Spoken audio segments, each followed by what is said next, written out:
Like a lot of other fishers, I struggle to get days on the water. So when I do hit the water, I want to be on the water for as long as possible.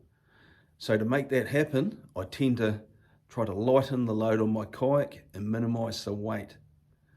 In saying that, I won't do it at the expense of safety. Safety is always paramount on my mind. So I do carry a spare paddle, which adds a little bit of weight to the kayak.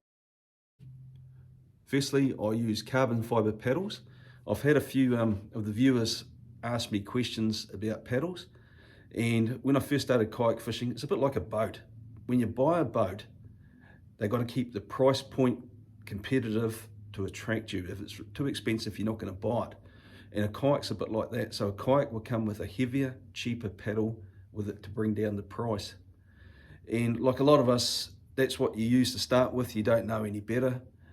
But when I changed to carbon fiber, straight away, my distance covered on the water increased by 50%.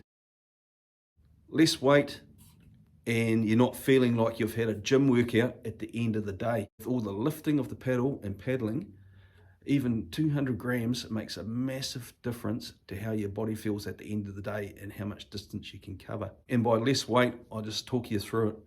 So this paddle here is the Viking carbon fiber straight shaft one. It's 0.8 of a kg. You'll see in a lot of my other vids, I've got a wing paddle, carbon fiber, that's 0.72. Batteries are one area where you can significantly drop weight and also increase performance. For me, lithium batteries have been a game changer. When I first started kayak fishing, I was using 2 lead acid batteries a day. So that was 4.5 kilos of batteries I was taking on my kayak. Changing to a FPV 17.5 amp battery dropped 3.5 kgs off what I was taking. On my Viking 400, I'm using the 7 amp hour FPV battery, and that weighs 500 grams. But not only do they significantly drop weight, they also last a lot longer. To put into perspective, when I'm on a away trip for 3 days fishing, my 17.5 amp battery will last me the 3 days. The other way that I try to minimize weight is by using a rear well cover. For me, the rear well cover, that drops 4.5 kilos off my kayak compared to using the chill pod. So I'm always going to go for the lighter option. But Loz, what about fish juices and sharks? All the kayaking I've done, I can say that's happened once to me. The type of fishing I do is lure fishing. I'm constantly moving. I'm constantly targeting different areas for the fish.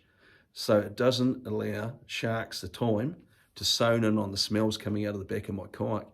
I prefer just to have those juices flowing out my kayak and flowing out the scupper holes so that my fish are kept in prime condition. The other benefits that the rear well cover has, windage, it's not as impacted by wind as much because it's a low profile, sitting low on the kayak. You also notice that I tend to use a really big net on my kayak. And the reason is, I'm hoping to one day snag a snapper that could be the New Zealand record. So I want to be prepared for that.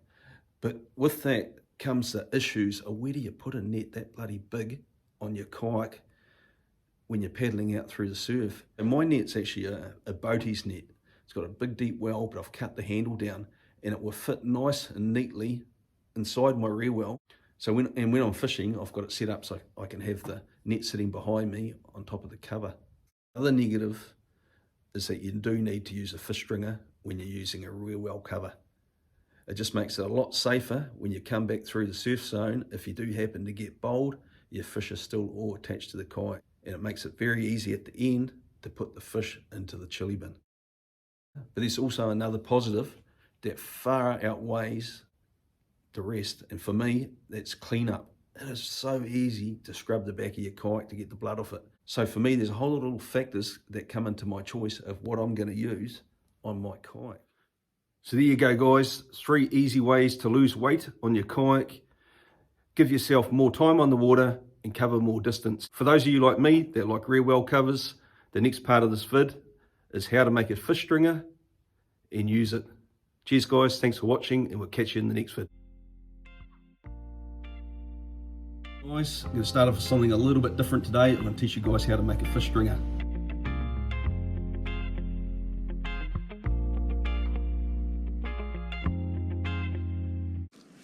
These things cost around that $30, $30 to $40 if you buy them, but they're really easy to make. So let's get into it. To start off with, we'll use a piece of stainless wire. I'm lucky I'm a farmer, and this is what I use for footing my posts. So I just cut a 20cm piece off the coil that I have. So the first thing we do with the stainless wire is bend the end over. Just like that. Now I have to flatten it. Right, let's finish it off in the vise.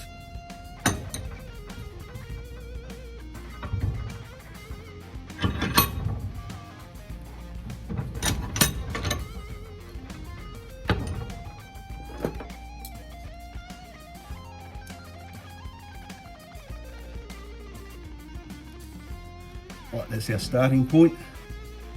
Now I'm using, this is polyester braid, 2 arm spans. Seems like quite a lot, but it's amazing how much when you thread your fish around and they move around in the back of the rear well, how much cordage you actually do need. So you're better to have a lot more cord than go too short. So we pass one of the tag ends through the hole we've created, probably pulling up around that 20 centimeters of tag end past it. Then I just make a big loop and the tag end goes back through 1, 2, just the same as a snell knot on a straight line rig. So I prefer to go 4 times, prefer to go 5 times.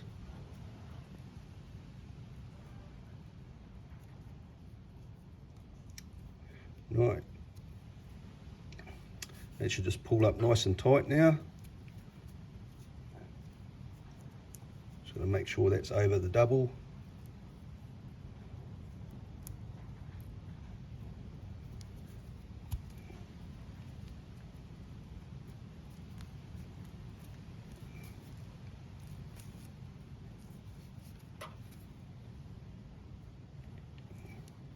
There we go. It's going nowhere. So the next step is to cut a piece of heat shrink. Probably there. Slot that over the wire.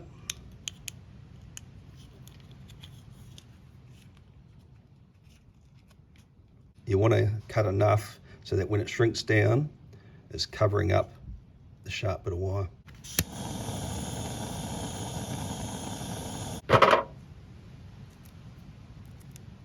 Temperamental little tool, that one. It always starts off first pop. Cigarette lighter I use to finish it off because I can't restart the little flamethrower.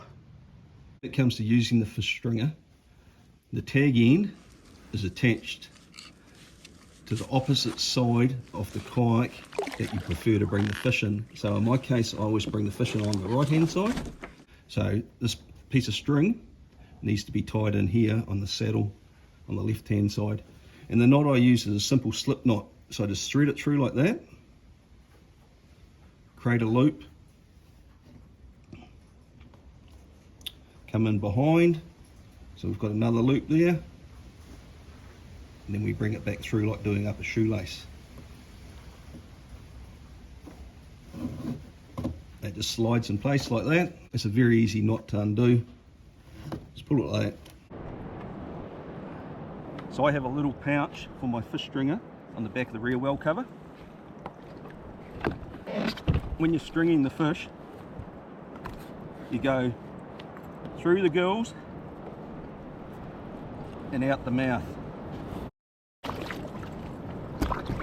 trick is that they twist up, but you just got to make sure you keep them running freely.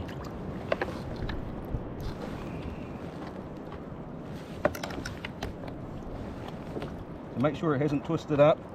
Open your lid and the cover. Gradually pull them in. So you feel the resistance on the stringer at the other end, and they just slide in like that. when you're back on shore, it's just a case of undoing the tag end of the stringer, then lifting them up by both ends of the stringer and placing them into your chili bin. Easy as. Now it's just a case of pulling them off the stringer and you're good to go, ready to ice them down.